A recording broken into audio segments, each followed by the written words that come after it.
Okay, in this video I want to show you how to scrape or gather YouTube comments for any channel for free and gather them into a CSV file using the proper YouTube data API, no shenanigans. It's funny because we're in 2022 and you do a search on how to get YouTube comments and you get a ton of videos doing it the wrong way. If not illegal, then just definitely in violation of YouTube's own policy.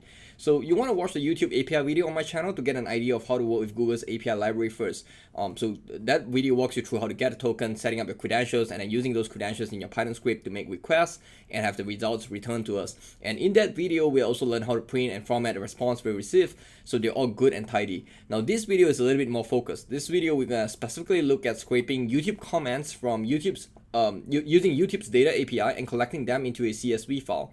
And I want to first say that if you never work with YouTube API, then I recommend you put a pause here, go watch that earlier video, and I'll link it in the description, and because that would be really helpful. But if you're just here for retrieving YouTube comments and you don't care about anything else, then go ahead and watch on.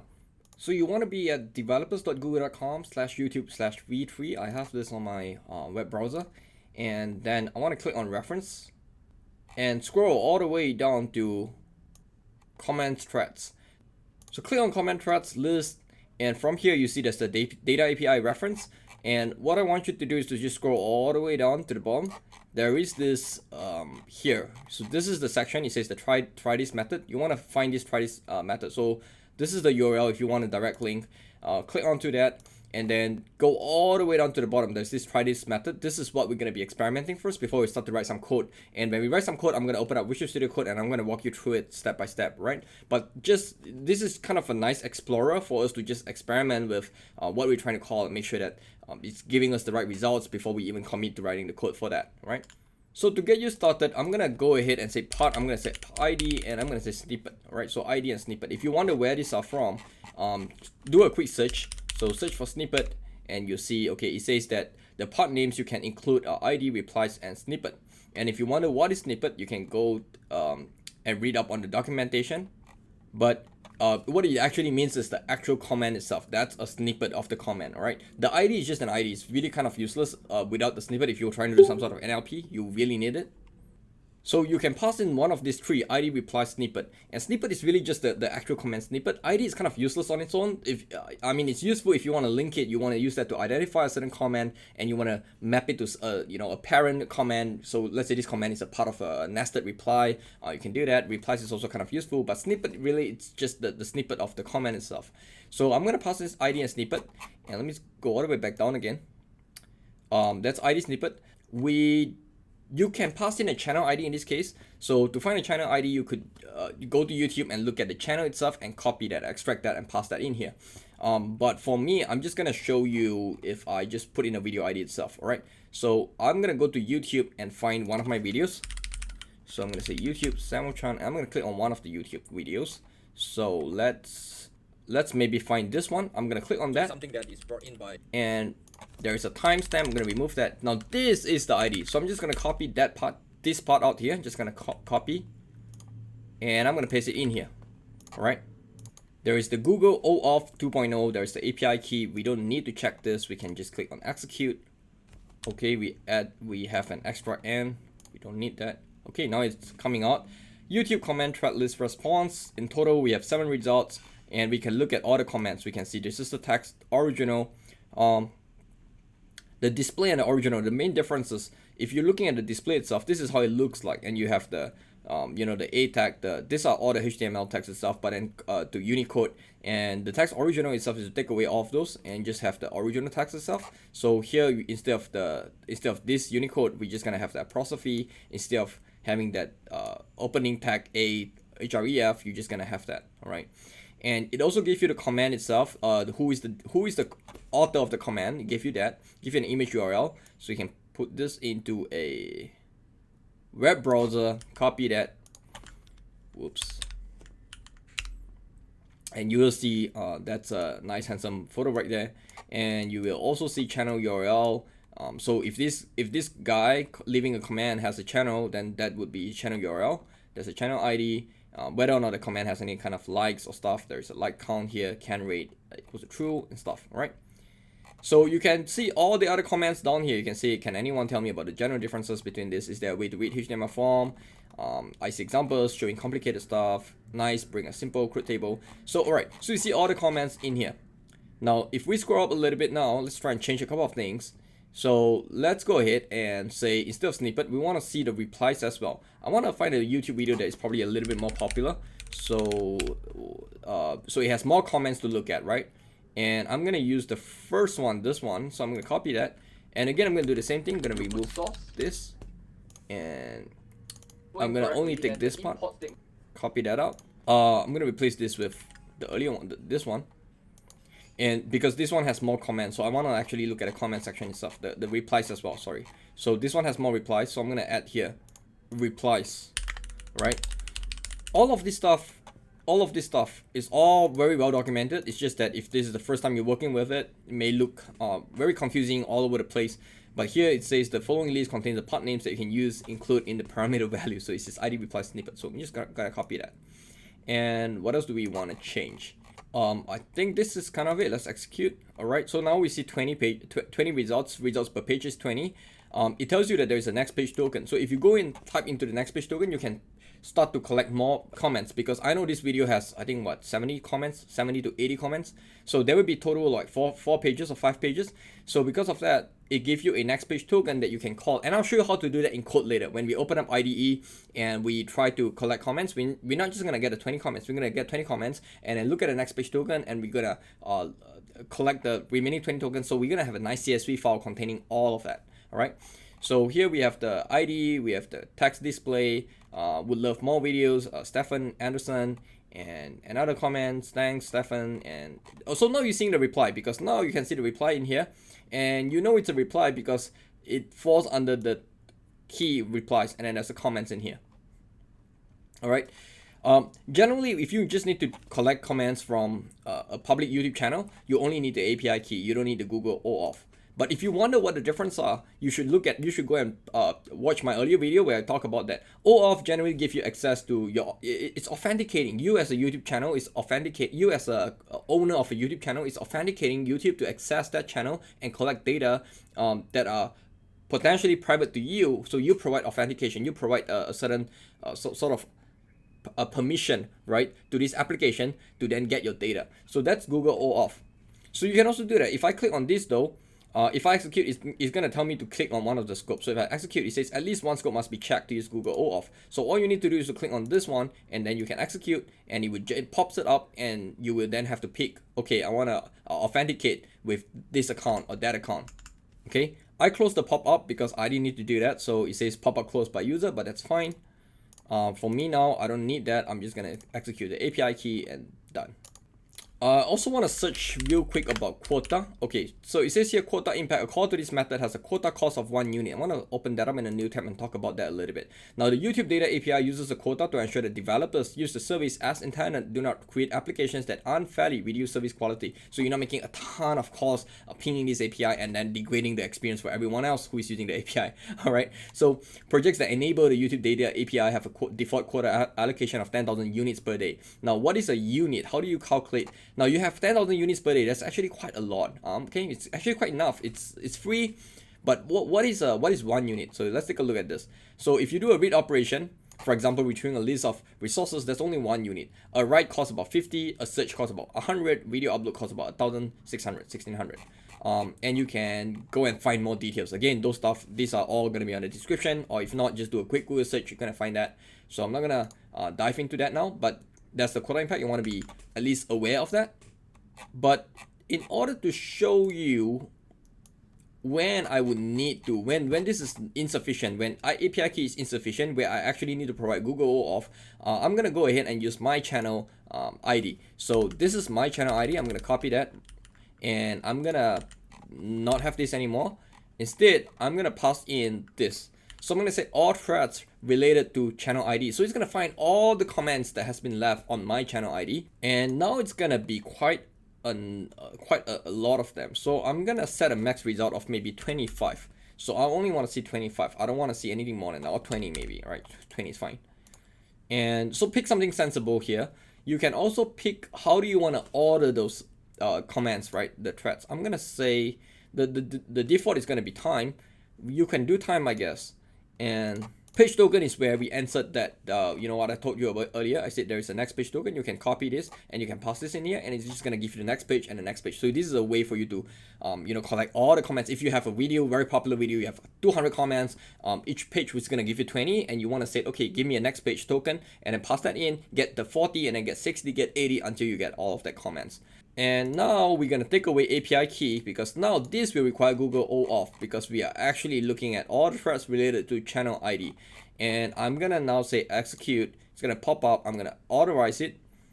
And it's going to ask you, do you want to allow Google API Explorer to see, edit, and permanently delete your YouTube videos, ratings, comments, and captions? Now this sounds like a pretty wide-ranging scope, but because this is a Google API Explorer, I don't trust it to be malicious. I'm just gonna say allow, and I'm gonna say yes, and it's gonna go execute. And there we have it. Total results per page 20. So that's what, according to what we set up here, and it's sort by time. All right.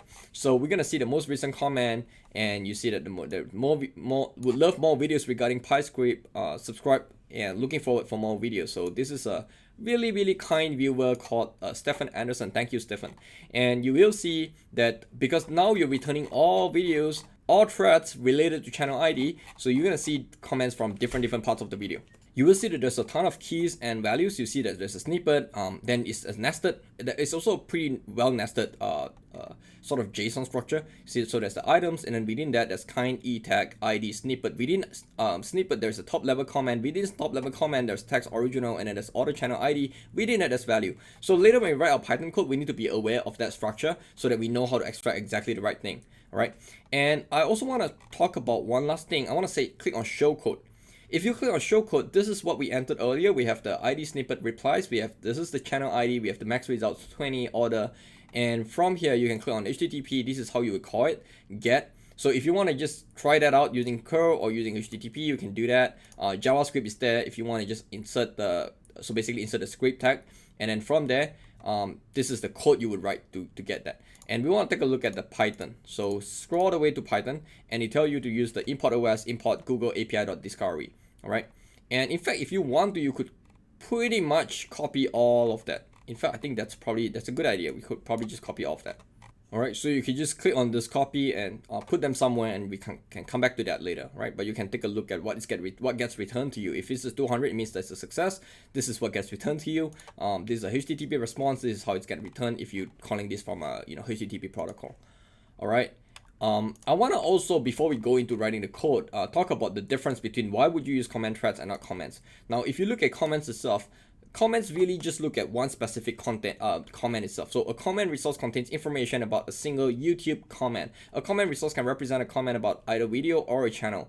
So somebody could comment on a video, somebody could comment on a channel. In addition, a comment could be a top level comment or reply to a top level comment. This is different from comment threads, where it's returning sort of like a list, if you want to think of it, or an array, if you want to think of that. So it returns a list of all the comments belonging to a YouTube comment thread, which comprises a top level comment and replies, if any exist, to that comment. So top level comment is there, but if there are any replies, it would also nest it in there and return that to you. There are some technical details about how the top level comment and replies are actually just comment resources nested inside the comment thread resource. So you could use one of these two, but generally speaking, comment threads is probably going to be a lot more useful if you're trying to do some sort of NLP. You want to say, how do people respond to my video? What are things that people talk about? What are the topics that I could generate, that I could create? Looking at the comment section itself. So this is what it is about comment threads and comments. So if you want to stay on the page for a little bit, play around with those things, go ahead by all means. But I'm just going to go ahead now, open up my IDE, and we're going to start writing some code.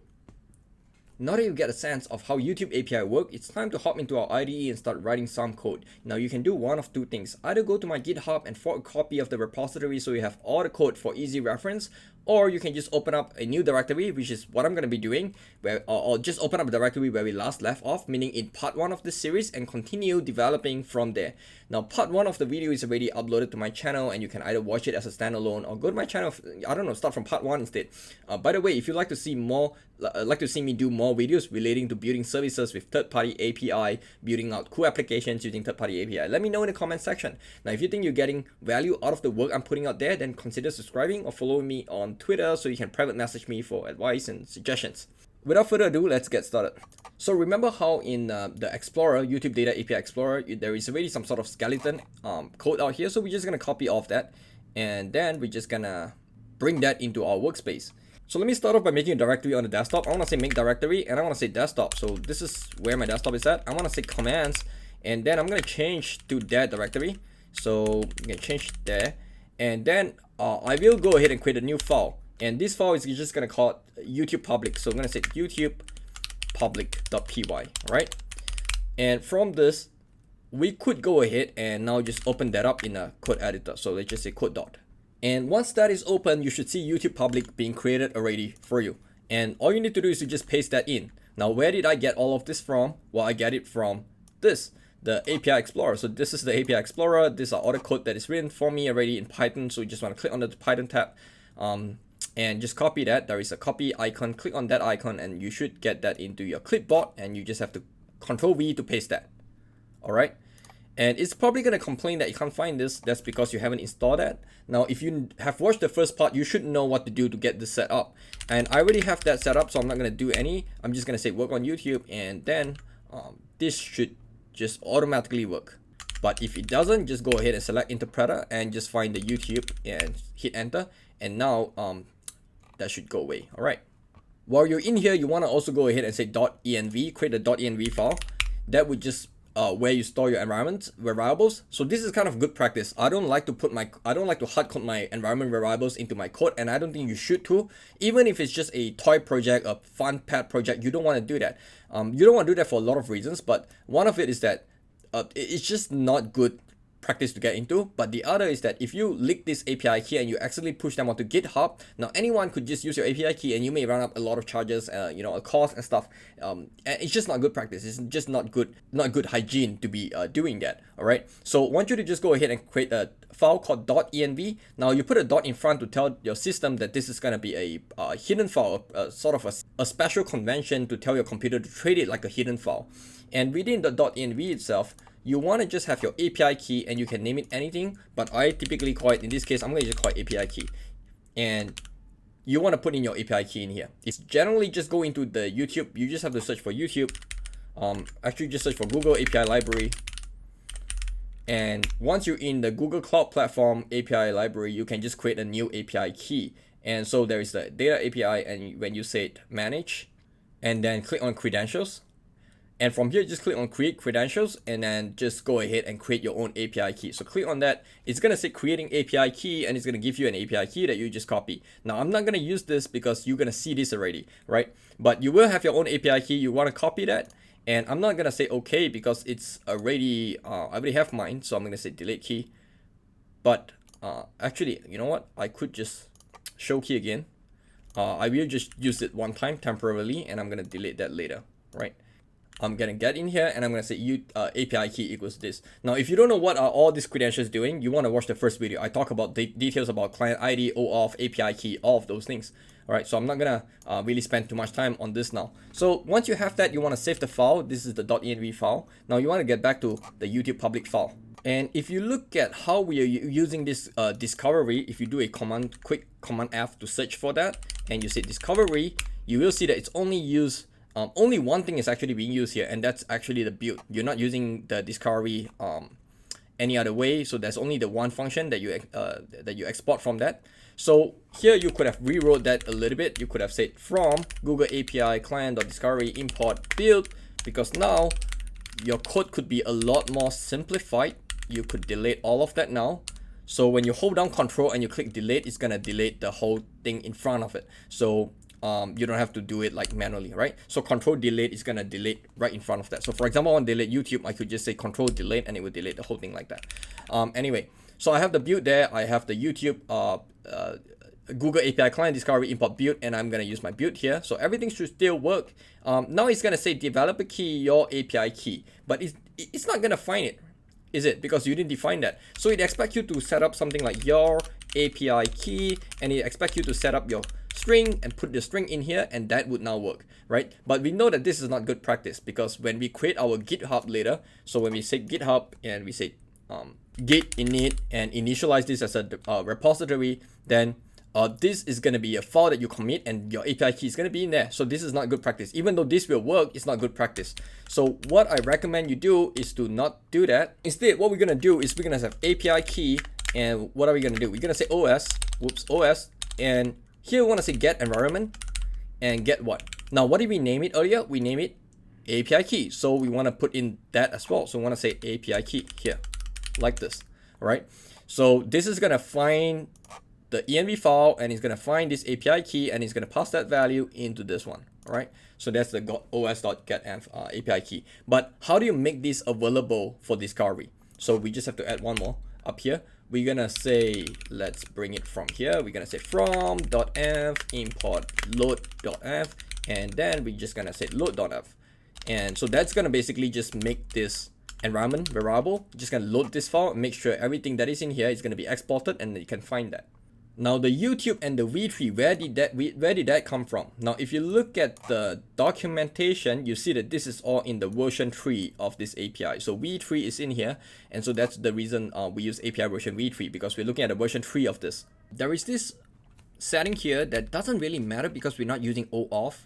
To look at OAuth, to see how to use OAuth, you should watch my earlier video. I'm not going to talk about that now because we're not using it. You could just completely take this away altogether, right? But if you want to leave that in, it's fine too. It doesn't make any difference. It basically have no difference. You can leave it there. You can choose to omit that. You can keep it in there, but I'm gonna just remove that. All right.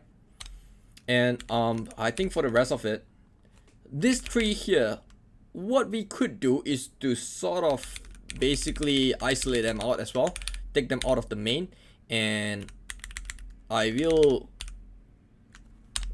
think I missed out this one. Want to move this out, and so you have YouTube equals to build, and then what is the API service name? It's just going to be YouTube. If you realize that this is, this is not a lot different from if you were to just hard code all of them and just keep your script a little bit shorter, you can also do that. So you don't need this now.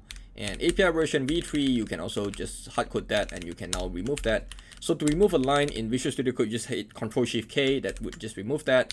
And then there's a developer key, that's your API key, and so we don't have that anymore, right? Instead, what we're gonna have is we're gonna have the API key right up here. So let's change that, and we're gonna say that's the API key. All right. So now it's a lot shorter, a lot cleaner. You can also keep it that way. I don't know why you want to do that in 4 lines. Maybe it's easier to parameterize them later when you create a script for that. But for now, it doesn't seem like that's necessary. And I think that's kind of it. This is a very similar structure. You've seen this before probably, but let's go ahead and actually create something called a comment threads. And let's say comment threads, and we want to take a channel ID. So that's something we're going to require. And we said, if you pass me a channel ID, I'm going to go ahead and collect all the comments for the channel ID. I'm going to return that to a CSV. So in fact, I'm going to also take an optional to say to CSV, and I'm going to set it to false first. So if the guy called this, so let me show you what I mean by that. Let me just remove, maybe bring this up. That's fine. And so we don't need the pass anymore.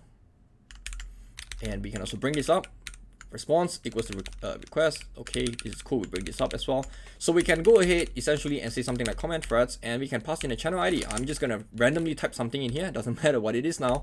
And the default is false anyway, so it's fine. And that's kind of it actually, right? So we have the comment threads, and this is where we write our code here. Now, how do we write this code? This is kind of actually just what you did in the API Explorer. So for example, we can have our part. Remember what we talked about part? We said you can either pass in IDs or replies or snippets, or you can have all the 3 of them. So we seen how to do ID replies. So let's do that. ID replies snippet. You can also have a lot of other things that you see on the documentation. So if I change my ID reply snippet here, I can say, what about, how do I order them? If I want to order them based on something, let's say relevance, I can do that. And if you create on that, and now you see that this is updated to say orders equals to relevance. So all you need to do is to just really change that and just add order equals to relevance. And what else do we want here? Video ID, right? We have, I think, this one. So you could copy that, and now you don't want to pass the video ID in here. Instead, what you want to do is to pass it in here. So pass this in, and then this is where you're going to change that, and you're going to say video ID equals to this, right? So let's add that video ID equals to channel ID. So this is where it gets. So when you call this, it's gonna take this as the channel ID. It's gonna call this function with this parameter, and then that value is gonna get passed down to video ID. All right. We don't need the order to be relevant because the default is really sensible. The default is time, so that's good enough. We don't actually need that. That's the default value anyway, so we don't need that. All right. So let's see. Define main comment threads. The rest looks pretty good to me. Then you go ahead and say take the request, execute the request, get the response, print the response. All right. Let's save this, and let's say Python 3, and you want to say YouTube public. Actually, just that Python would be fine. I already alias it anyway, so Python would be Python 3 for me. So let's run that. Okay, there we go. We have all the results returned to us. So this one, the onSubmit behavior takes the query parameters. This is the author, so this is the text original, and I can find the author display name. That's Samuel. So Samuel is me, and all of that. So you have all the 20 different comments in there. So what if you want to return only 10 of them? So all you need to do is to go back here and you say max results, right? Let's change that to maybe 5. And if you see how it affects your code, it says here that the max results equals to 5. You want to copy that and you want to add one more here, paste it, and then you can go ahead and try that again. Now it's only going to be 5. And how do you know it's 5? Because if you scroll a little bit up, you see that there's page info, total results is 5, results per page is 5. So it's giving you only 5 results because you said max results equals to 5. And it's going to also give you items, and it's going to give you all of that. So if you print out, if you add a line to print the length, I believe, of response items, because that's the key. Let's see if we go ahead and run that in interactive mode. Now you will see there is exactly 5 here. So this is 5. It's telling you that the number of items would be 5. If we go ahead and execute that in our API Explorer, you should see that this is the result that gets returned. And if you take a look at this, there's a key called items. And then there, you should see that there is this is kind of a list, right? Or an array, I guess. And in the array itself, how many items are there? So we're counting that. And to count that, all I did was I just added the length there. Now we will need a utility function to sort of, we need to save this to a CSV. So we're not done with this. We want to take all of this and then convert them into some sort of CSV and then save them, right?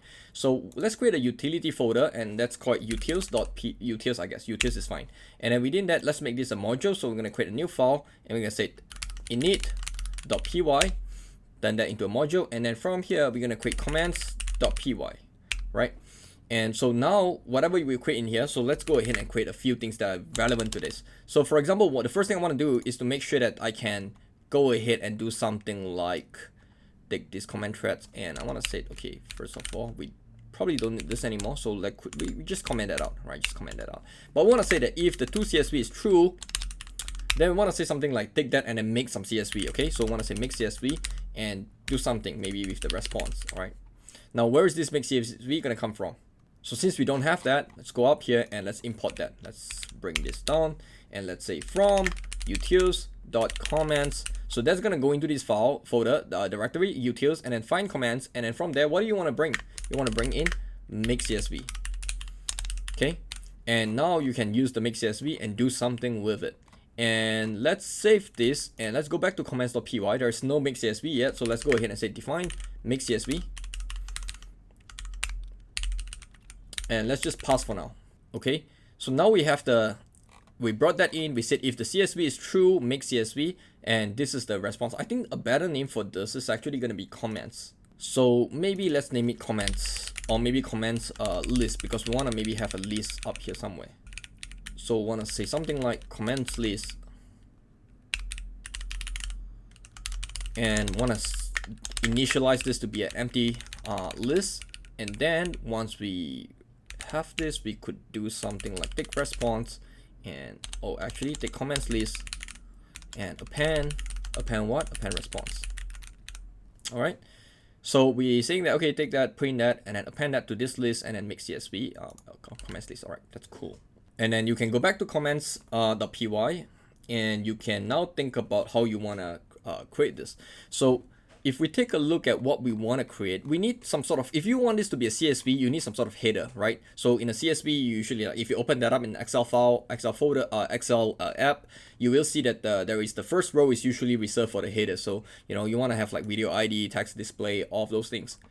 So how do we get that? Now, if you look at this, we need to find a way to whip this into a shape that could make sense to us. And want to see there is the items in here, and the items is really what we want, which is this one. Everything else is not really important. So we want to look into this one, and we want to take just the items. And then from the items, we want to do some sort of loop. We want to say go through each one of them, and we want to check for something. We want to check whether or not that thing, whether or not there is a, let's see, snippets. Okay, replies. Whether replies is in that or not. If there is a replies, then handle that as if it's a replies. Otherwise, handle that as if it's a snippet. So a replies basically means that there is this command is actually a reply to another command. Where if that is not the case, then it's just going to be snippet, which means it's not a reply to anything. It's just a command. Okay.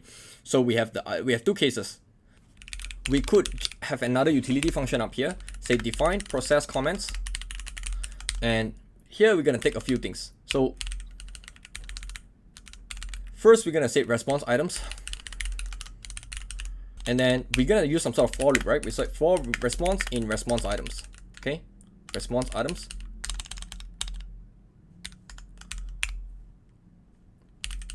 And it's going to look into all the items in here, and it's going to say, okay, so for each one of them, find first and determine whether or not, the first step is to determine whether or not they reply or they are actually a comment. Because you want to standardize them so that you can put them into a CSV. Now the problem with a CSV is that it has to be fully standardized, right? You don't want to have a very messy CSV file because your data scientist or your data analyst will not be able to really work with that. If let's say in replies there will be some sort of key that doesn't exist in a normal response, normal comment, and in comment there will be going to be some keys that doesn't exist on the replies. So we want to basically standardize them. So here we want to say that handle replies, and then here we want to say something like handle non-replies. All right. So how do you check whether it's a replies or not? Now we see that if it is a replies, you will see that in the video itself, or in the response itself, you will see that this key would exist. The replies key would exist. Okay, if that is a replies itself. So we want to say that if replies in response keys. So we know this is a reply. We want to do something, okay? And then otherwise, we do an else. All right, so it's really that simple. So this is a replies that I just highlighted. And in replies itself, you see that immediately there is also another key called comments. So replies comments. And so what we want to do is to loop through the comments, because comments is also a list. How do we know that? We see the square bracket in here. So comments and then the square bracket, this is a list. You see the kind, YouTube comment, e-tag, all of those things. So you want to, again, loop through that loop. So how do you do that? You say for reply in response, replies, comments. Okay, so now you're going to get into this one. So this is the replies, this is the comments. All right, and then for each one of them, what do you want to do?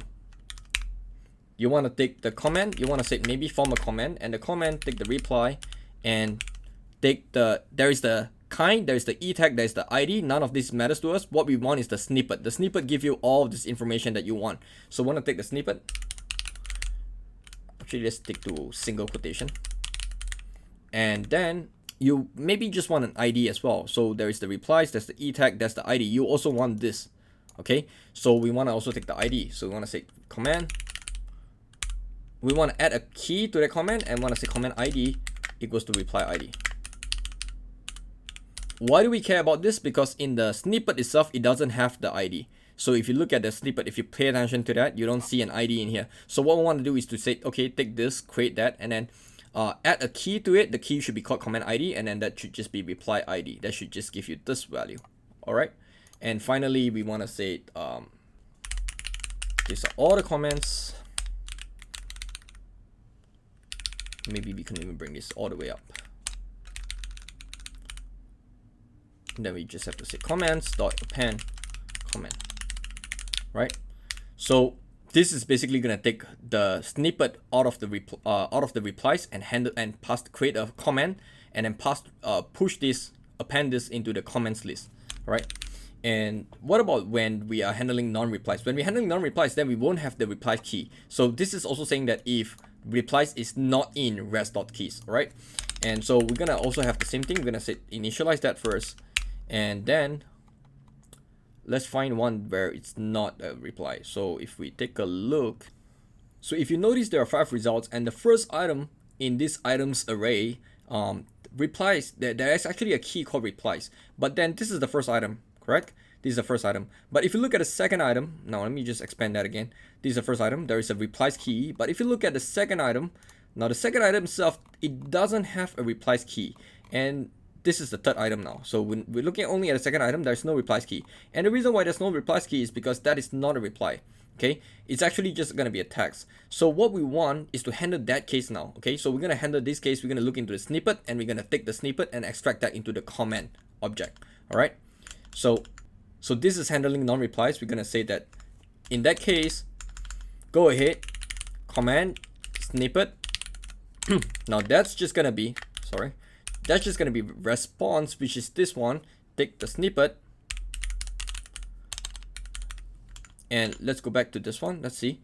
In snippet itself, we still need to go through a few nesting. So snippet, and then there's the top level comment, and then there's the snippet. So we need to go snippet, and then top level comment, and then snippet. So let's do that. Snippet, top level comment, and we're gonna do snippet again. Okay. So make sure I spell it correctly. T, and then capital camel case L, capital camel case C. So do that, and then snippet. All right. So this is going to take the whole snippet in here. Now, the reason I'm doing all of this is to make sure that my CSV have exactly the same amount of header, same amount of the right columns and stuff. I don't want to have like, when it's a reply, it's going to have more keys or more columns when the other doesn't. So I don't want to have that kind of case. I want to make sure that whatever I hand off to my data analyst or my data scientist, they're going to be in good shape enough for you to just start going in there and perform your magic. All right. If I compare the one with the replies, if I look at replies, I will see that there is also, for example, I see parent ID. Now, parent ID makes sense when it's a reply, because what are you replying to? Which command is the parent ID? So when you write a reply, obviously you're replying to somebody else's command. And so that's the parent ID, right? You're replying to that. But what if you're actually a comment and there is no parent ID? So you see that there's actually no parent ID in here, right? There's no parent ID in here. So we want to handle that case. And I'm going to go ahead and just say, take that. Well, if you don't have a parent ID, because this is non-reply, so I want to say snippet, and I want to say parent ID, I just want to set it to be none. And in here we have the comment ID, and so we also want to have a comment ID in here. So I want to just maybe copy this one down, but this one I want to change this to comment ID. Now where can we find the comment ID? Now if we look at this one, we have the top level comment, we have the snippet, and then from here we will find, this is the ID. So this is the top level comment, and then this is the ID. So snippet, top level comment, and an ID, right? So snippet, top level comment. So let's just copy out this chunk and let's paste this in. But here we're gonna say ID. So now they're gonna have exactly the same columns, or at least I hope so, right? So they will have the snippet, they will have the comment ID, and then they will have the parent ID.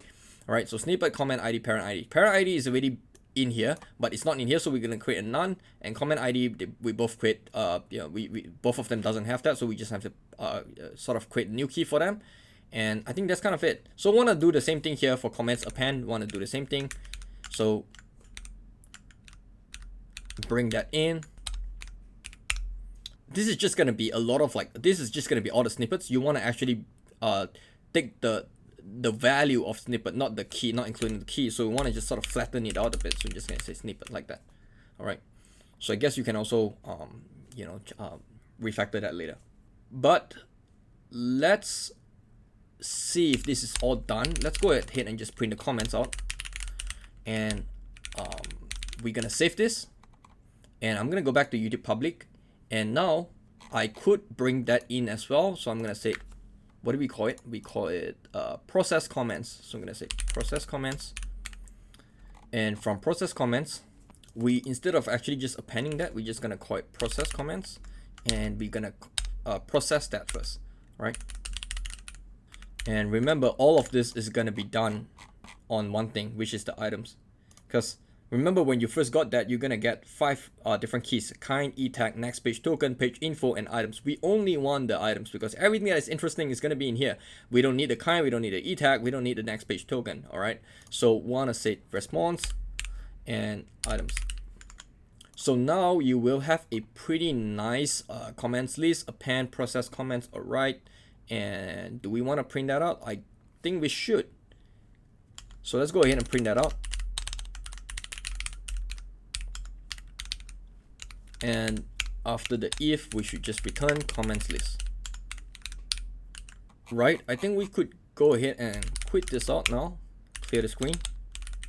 And we could go ahead and start running the YouTube public.py. We don't need this to be interactive mode anymore. Let's run that.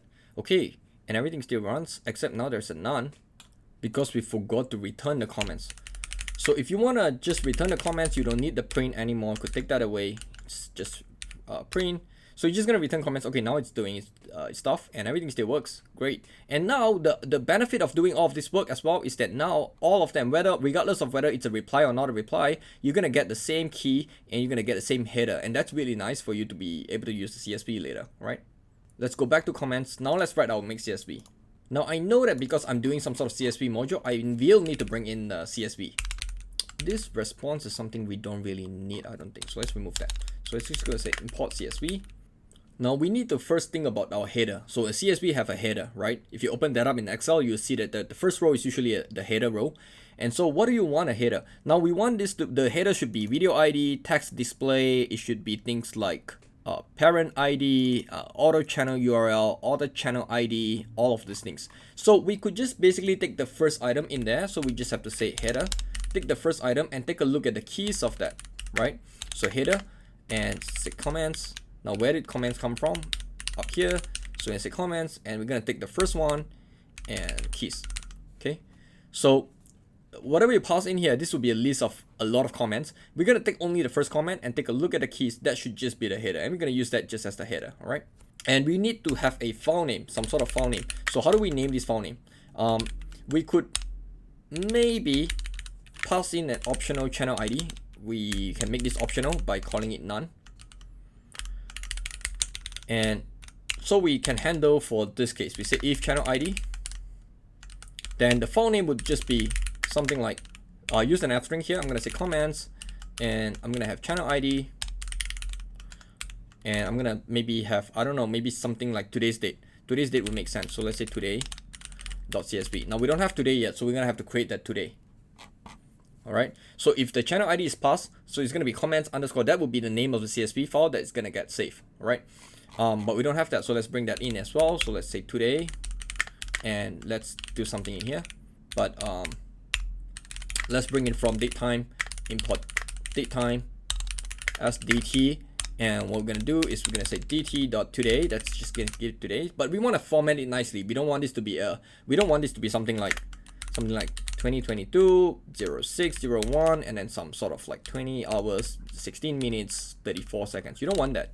What you want is to format the time, so string format time, strft time, and then you want to maybe only have the date and the month and the year. All right, so I'm gonna have date and I'm gonna have month. Do I want a 4-digit year or 2-digit year? If I want to have a 4-digit year, capital Y. 2-digit year, just a regular Y, lowercase y. All right, so we would have today, and all we need to do is to fit that in. If the person did not pass in a channel ID, then it's fine. Then we just have to say else file name equals to, and we just have to have comments and maybe just today. Okay. So because of that, we also need to go back to YouTube public and we need to change the way this is called. Because if you want to pass that in, so this is your channel ID. So I guess in the make CSV, if toCSV is true, you can call make CSV and you can pass this in channel ID. So this gets passed in as a second parameter, and now you would have something that you can use to construct the file name. And finally, now that we have the header, we have the file name, it's good enough. We should be able to now go ahead and create our CSV file. Okay, so with Python 3 makes it really easy to do this. You can just say with open, and you say with open what? Open file name. Do you want to read or do you want to write? Right? Do you want to read from the content of the CSV or do you want to write to the content of the CSV? Of course, it makes sense to use the write. So write is to write the content into the CSV file. You want to write that, not read, okay? So we're gonna do that, and we're gonna give it an encoding. I typically put UTF-8 for this kind of comment sections and stuff because I tend to be a little bit more strict when it comes to encoding when I deal with comments and stuff, because I expect there are going to be like emoji and other languages. Sometimes we have like Korean, Japanese, Mandarin characters. So we're going to just say encoding UTF-8. So be a bit more strict there, and have less surprises later. And then we're just going to say this whole thing, just name it as F, and then we're going to say writer equals to CSV dot dig writer. So dig writer is from the CSV module. It allows you to just say, okay, what do you want to read? Where do you want to read that in? Now, because we use the context manager and we sort of alias that into F, we're just gonna say F, and that is just gonna write into this file, the file name that we gave it, using the write and UTF-8. And then we're gonna also have a file names. We're gonna call this file names, and that would just be header. Okay, where do we get header from? Up here. All right, and now let's go ahead then and say writer dot write header. So now we write the first row of the header, and then we're also going to write the content. So that is just write rows. So the first one is to this line basically writes the header, and then the second one just write the rows. Now write rows, it needs to take one object. It says, okay, what do you want to write into the content? For the header, it knows what to do because you give it the headers here. But for content, you say haven't tell it what to do. So you're saying that take the comments in here. So kind of nice that we put them out there. Up here and not bring comments in here, because then we can just say, okay, whatever is in the comments, this list, take that list and pass that in to the writer.writeRows function. All right, now we can save all of that, leave an extra space at the end, and now let's go back to YouTube public and let's see if we have the comment threads. Okay, those 2CSV equals to true now. So with 2CSV equals to true, we should be able to see the results, but let's run it anyway. Okay. So let's say Python YouTube public. It says list objects has no attribute keys, and the reason for that, if I open up Python, clear the screen a bit. Basically what I have is now I have a comments and I have an empty list, and I have comment A. So that's the first comment, and I have something like ID, and that's something like 1, and then there's like a author of the comment, and that's Samuel,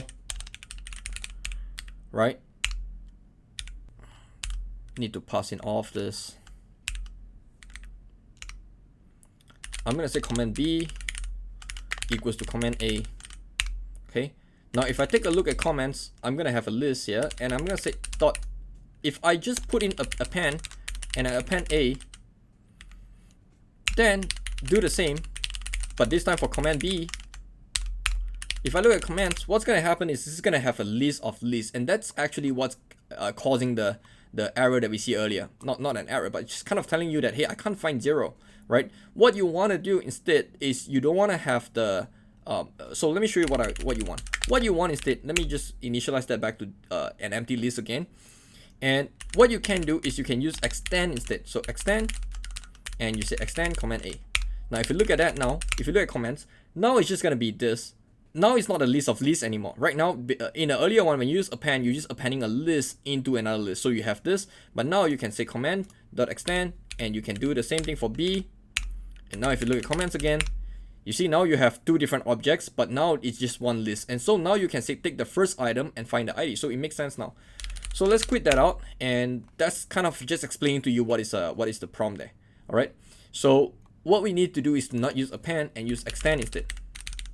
If we save that and we run it now, YouTube public.py writer header. Okay, so we misspelled that. We should call it write header.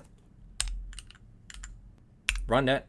Okay, and now it should work, and it does look like it did work. So it does create the extra comment, but I feel like there is a mistake in that our return is not in the right.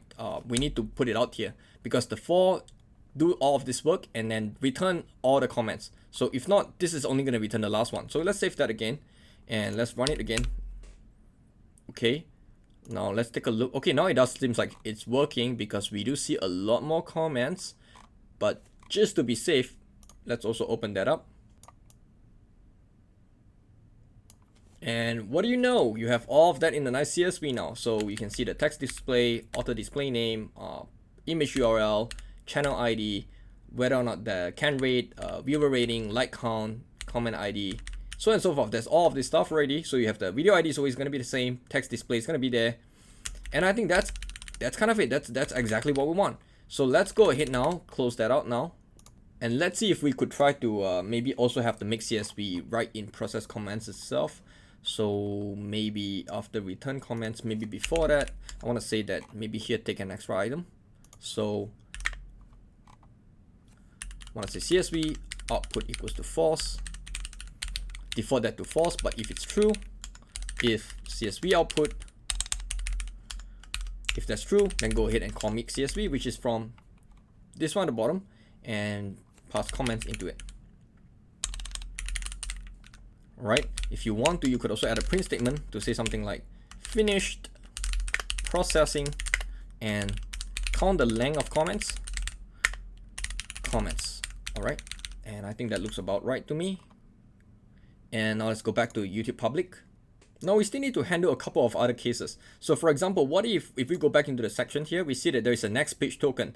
If there is a next page token, what it means is that there is still more results to fetch, right? So it's not done yet. There are still more results to fetch. So how do we deal with that? So we want to check whether or not the return results has a next page token key. If it does, then do something. All right. So you could remove this line now. You don't even need to print. I guess, yeah, let's just remove all of the print statements up here and remove this one too. And we want to say this. We want to say while response dot get what? Get next page token. Make sure you spell that correctly. So I'm going to refer to this again. Make sure I don't misspell it. If you look at the results, this is N is just a lowercase and then PT. So that's a camel case. So we're going to take exactly the same one. If you can find that key, then you say get, and then so the default is none. Okay. This is also the same as like while next page token in response. Okay. If you have that, then go ahead and create another request. So we're just gonna copy the request here and bring that in, tap it in.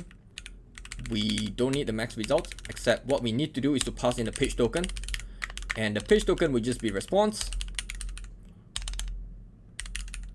next page token. Okay, so while this is true, while there is a next page token, the default, if it doesn't, then default to none, right? That means this whole thing will not run. But if it's true, then go ahead and just collect that, and you want to do exactly the same thing. So response equals to request dot execute. Okay, and now you want to also append that. So you want to extend that, bring that in. Whoops, comments list. Okay, extend. And once this is all done, I guess just another print statement, sanity check.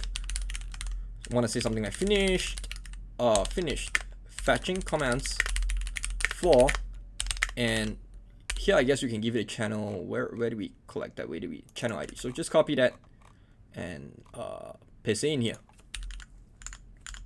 Okay, and maybe just also another sanity check is to just say how many comments do we find, right? So just gonna say here, and we say length of comments. Did we call it comments? No, we call it comments list. So length comments list. So this is the number of comments found. Except they shouldn't be in that. They should be out there. All right. So if to CSV return, okay, all of that looks good to me. Return comment list. All right, that looks good to me. And so, moment of truth. Do we still want to have the max results? We don't, because that would just query a lot, right? So we're just gonna say take 20. That's the default value, so that's fine. And make sure you want to use extend because of that logic. Remember what I said about, you know, X is the list. If A is equals to A, B is equals to B. If you say dot append and you say A, then you say take the same thing and you append to B. You see that you're gonna get this. What you want is to use the extend instead, because then you can extend, then you can extend this, and now you can print X, and you will see XB. So this is kind of the reason why we need to use extend and not append. All right. So let's go ahead and make sure, let's run all of this top to bottom, because we can now see whether the next page token is working or not. And run that. Done. So finish processing 29 comments, finish processing 45 comments. When you sum them up, what do you have? You have 74 comments. Now 74 comments, does that look about right?